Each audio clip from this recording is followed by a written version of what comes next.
If you must keep a friend, then keep a good one. Out here in the Colorado territory, a bad friend could ruin you faster than a bullet or a rattlesnake bite. And sometimes the friend you keep today just might be the spouse you find yourself tied to tomorrow. Folks learned that lesson the hard way on the frontier. Blind and reckless, drunk on whiskey and pride. For Clara Whitfield, daughter of one of the most prominent ranchers in the Rocky Mountain Basin, that truth would cost her everything she thought she wanted. And, in a twist only fate could spin, it would give her everything she never knew she needed. Before I set you down into this story, do me a favor. Drop a comment telling me where in this wide world you're listening from. Because though this tale belongs to the Wild West of 1883, its heartbeat belongs to anyone who's ever lost it all, only to rise again stronger. The Golden Spur Saloon stood as the crown jewel of Silver Gulch. On most nights, it catered to miners, ranchers, and gamblers who came to try their luck, but on this night, it shone like a palace. Lantern light gleamed across polished brass and cut glass. The chandeliers had been polished until each crystal sparkled. The mahogany bar, shipped all the way from St. Louis, glowed under coats of fresh oil.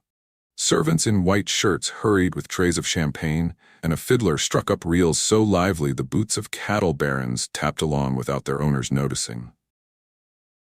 It wasn't a night for gambling or dancing. It was a night for empire building. Back in a mirror-lined dressing room, Clara Whitfield adjusted the pearl buttons of her emerald silk gown. 22 years old, she had the sort of beauty frontier gossip couldn't get enough of. Golden hair swept into an elaborate coiffure, eyes the color of cornflowers, and skin so porcelain it looked untouched by the Colorado sun. Her mother, Margaret Whitfield, fastened a necklace of pearls and diamonds around her throat. "Hold still, darling," Margaret murmured. "This belonged to my grandmother in Virginia. She wore it when she married into the Winslow plantation family. Tonight you wear it to bind the Whitfields to the Turners. An empire, Clara. No woman west of the Mississippi will hold a higher station." Clara swallowed hard. "Mama, I've only spoken with Elias Turner 3 times. How can I?" "Certainty is a luxury for poor folk," Margaret cut in sharply. "Rich folk don't marry for love, they marry for power. Turner's 40,000 acres joined with your father's 30,000? That's 70,000 acres of cattle, water, and grassland. Think of it, Clara. Think of what it means." The door opened and in strode Randall Whitfield, her father. At 58, his hair had silvered, but his shoulders still carried the weight of a man accustomed to command. Dressed in a black broadcloth suit with a starched collar, he radiated authority. His voice boomed. "Governor Pitkin's man is here. Every rancher from Denver to Pueblo has turned out. Clara, tonight you cease being a girl. Tonight you become legacy." Clara tried to keep her smile steady, but her stomach churned like a restless stallion. She knew her role: to marry well, to secure the family fortune. Understanding was one thing. Acceptance was another. Still, she let her parents take her by the arm and lead her out toward the altar erected by the piano in the main hall. 200 eyes turned toward her. Ranchers' wives in silk gowns nodded with approval, while their husbands calculated profits in their heads. The fiddler ceased his tune, the reverend checked his pocket watch, and a hush fell across the crowd. But the altar stood empty. Randall frowned. "Where is Turner?" The reverend coughed, checked his watch again. Minutes ticked past, 10, 20, 30. Whispers buzzed like hornets. Clara's cheeks burned under the weight of 100 curious stares. The air grew thick, and then the heavy double doors slammed open. In strode Elias Turner, tall, broad-shouldered, handsome as sin. His dark hair gleamed under the lamps. His stride was confident, his smile smug, and clinging to his arm was a brunette in crimson lace, laughing as though she hadn't a care in the world. A fresh gold band gleamed on her finger. "Well now," Elias drawled, his voice carrying across the room. "Looks like quite the gathering. Sorry we're late. Had a wedding to attend." Gasps swept through the hall. Clara's heart plummeted. "This here's my wife, Isabella Cross Turner," Elias declared, raising her hand to show off the ring. "Married her in Denver this afternoon. She runs her own cattle operation down in New Mexico, and she bargains harder than any man I've met. That's the kind of fire I need, not butter-soft silk." Clara swayed, her vision swimming. Isabella's triumphant eyes locked on hers, feigning pity but dripping with victory. Randall surged forward, his face purple. "Turner, you signed a contract. This wedding was binding." Elias smirked. "Contracts break, especially when the goods don't meet expectations." A murmur of cruel laughter rippled through the crowd. Clara burned with shame, and then came the final blow. Randall muttered, his voice low but clear enough for whispers to carry, "This is your fault, Clara." A real woman would have kept him. The humiliation crushed her like a falling wall. 200 faces turned away, some pitying, some mocking. She stood frozen, her world reduced to dust. If your chest tightened for Clara just now, hit that like button, because this tale is only just warming up, and her next choice will shock you. Clara fled into the night. The streets of Silver Gulch flickered under weak lanterns. Her silk skirts dragged in the dirt, but she didn't care. She walked blindly until the glow of another saloon loomed, the Copper Lantern, a rough place where no respectable woman ever went. But Clara was no longer respectable. She pushed through the batwing doors. The air reeked of smoke and spilled whiskey. Cowboys and drifters turned to stare, but most returned to their cards.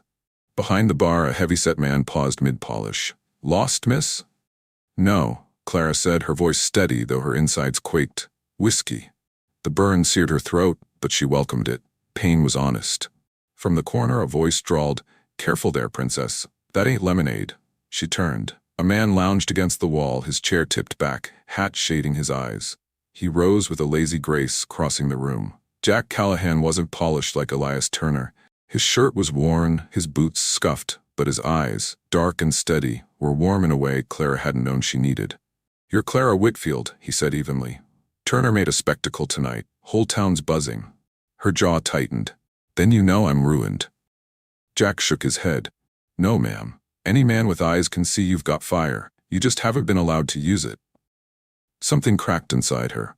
One whiskey became 3, and her story spilled out. The debts her father hid, Elias's cruelty, the crushing shame. Jack listened, nodding, never judging. And then, as casually as if ordering another round, he said, "So marry me."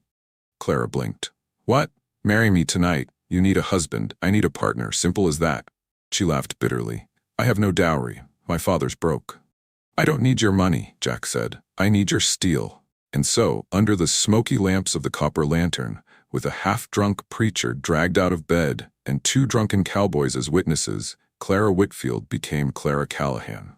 If you think that's reckless, tell me in the comments. Would you have said yes after 3 whiskeys and 3 hours? Dawn found Clara rattling in the back of Jack's wagon. Her silk gown was wrinkled, her head pounding. When the wagon creaked to a halt, she saw her new home.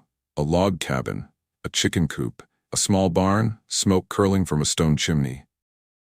"Welcome home, Mrs. Callahan," Jack said with pride. The word home cut sharp. The weeks that followed humbled her faster than gossip ever could. Biscuits burned to charcoal, the milk cow kicked every pail, her hands blistered from chopping kindling, her skirts smeared with mud. But every failure drew laughter, not scorn. Jack bandaged her burns with strips of his own shirt. He hauled water when her arms failed. He asked her opinion as though it mattered. One stormy night, as rain battered the cabin, they sat beneath a quilt by the fire. Jack's voice was soft.